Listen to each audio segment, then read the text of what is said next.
Monsoon आते ही क्या आपको भी gas, acidity, bloating, constipation, belching या कभी लूज मोशन ये दिक्कतें होती हैं? अगर हाँ तो आप अकेले नहीं हैं। लोगों को लगता है कि बहुत ज्यादा चाय पकौड़ा लेने से या ऑयली फूड लेने से उनको ये प्रॉब्लम्स हो रही हैं, बट असली रीजन खाना नहीं है। एक रीजन आपके बॉडी में होने वाले सीजनल चेंजेस भी हैं। आयुर्वेद में इस सीजन को वर्षा ऋतु कहा गया है एंड इस सीजन में आपकी डाइजेशन नेचुरली स्लो डाउन हो जाती है। इससे आपका गट ही नहीं बल्कि इम्यूनिटी भी इफेक्ट होती है। आज मैं आपको बताऊंगा कि मॉनसून में ऐसा क्यों होता है एंड 5 सिंपल आयुर्वेदिक टिप्स जो आपके गट को नेचुरली सपोर्ट कर सकते हैं। सबसे पहले समझते हैं कि बॉडी के अंदर हो क्या रहा है। आयुर्वेद कहता है रोगे सर्वे अपि मंदग्नो, यानी ज्यादातर डिजीजेस की शुरुआत वीक अग्नि से ही होती है। अग्नि का मतलब सिर्फ स्टमक की फायर ही नहीं बल्कि पूरी डाइजेस्टिव कैपेसिटी है। वर्षा ऋतु में एटमॉस्फेयर में ह्यूमिडिटी बढ़ जाती है, टेम्परेचर बार बार चेंज होता है और इस वजह से अग्नि यानी डाइजेशन नेचुरली वीक पड़ने लगती है। जब अग्नि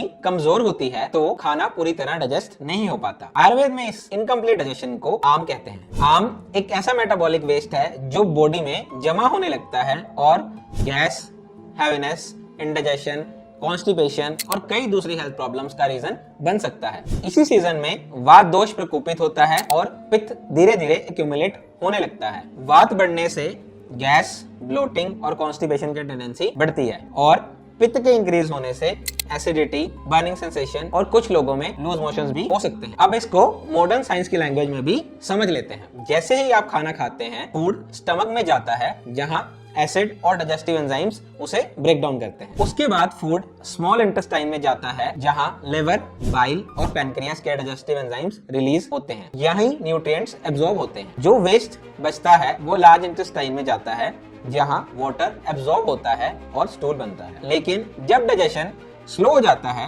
फूड इंटेस्टाइन में ज्यादा देर तक रहता है, इस वजह से फर्मेंटेशन बढ़ सकती है जिससे गैस और ब्लोटिंग होती है। और जब वेस्ट लार्ज इंटेस्टाइन में ज्यादा देर तक रहता है तो उसमें से और पानी एब्जॉर्ब हो जाता है। रिजल्ट स्टूल हार्ड हो जाता है और कॉन्स्टिपेशन की प्रॉब्लम शुरू हो सकती है। सो अब हम बात करेंगे उन 5 आयुर्वेदिक टिप्स के बारे में जो आपकी डाइजेशन को नेचुरली सपोर्ट कर सकती हैं। So number 1, light and fresh food खाएं। मॉनसून में वैसे डाइजेशन स्लो हो जाता है, इसलिए हैवी, ऑयली और स्टेल फूड अवॉइड करें। फ्रेशली कुक्ड और इजीली डाइजेस्टेबल मील्स चूज करें जैसे मूंग दाल खिचड़ी, दलिया, लाइट दाल चावल, लौकी, तोरी और वेजिटेबल सूप्स। ये फूड्स डाइजेशन पर अननेसेसरी लोड नहीं डालते। नंबर 2, दीपन और पाचन फूड्स इंक्लूड करें। आयुर्वेद में कुछ स्पाइसेस को दीपन और पाचन कहा गया है। ये अग्नि को सपोर्ट करते हैं और डाइजेशन को इम्प्रूव करने में मदद करते हैं। डेली कुकिंग में जरूर इंक्लूड करें जैसे अदरक, जीरा, हिंग, काले मिर्च, गार्लिक, हल्दी और धनिया। ये गैस और ब्लोटिंग को रिड्यूस करने में भी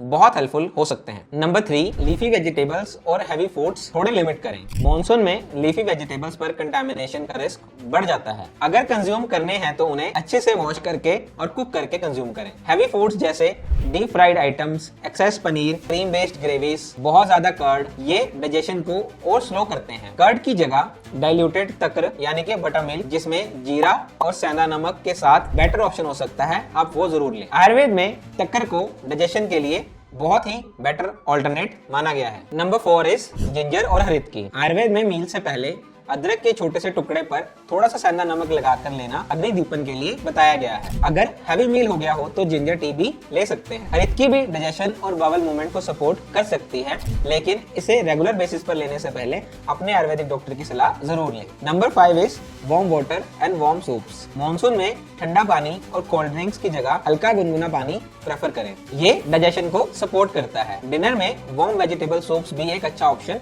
हो सकता है जैसे tomato cumin soup, lemon coriander soup, mix veg soup and onion vegetable soup. ये एपेटाइट को स्टिमुलेट करते हैं एंड बॉडी को वार्मथ भी देते हैं। मॉनसून में गैस, एसिडिटी, कॉन्स्टिपेशन और इंडाइजेशन कॉमन जरूर हैं, लेकिन इसे नॉर्मल समझकर इग्नोर मत करिए। बार बार एंटासिड्स लेना या सिर्फ होम रेमेडीज पे डिपेंड रहना लॉन्ग टर्म सोल्यूशन नहीं है। याद रखिए, हेल्दी डाइजेशन ही हेल्दी इम्यूनिटी की फाउंडेशन है। और आयुर्वेद भी कहता है रोगः सर्वे अपि मंदग्नो, यानी कि अधिकतर रोगों की शुरुआत वीक अग्नि से ही होती है। अगर आपको डाइजेस्टिव प्रॉब्लम्स बार बार हो रही हैं या लंबे समय से बनी हुई हैं, तो अपने डॉक्टर या क्वालिफाइड आयुर्वेदिक फिजिशियन से जरूर कंसल्ट करें। अगर आपके गट हेल्थ से जुड़े कोई भी सवाल हैं तो उन्हें कमेंट्स में जरूर लिखिए।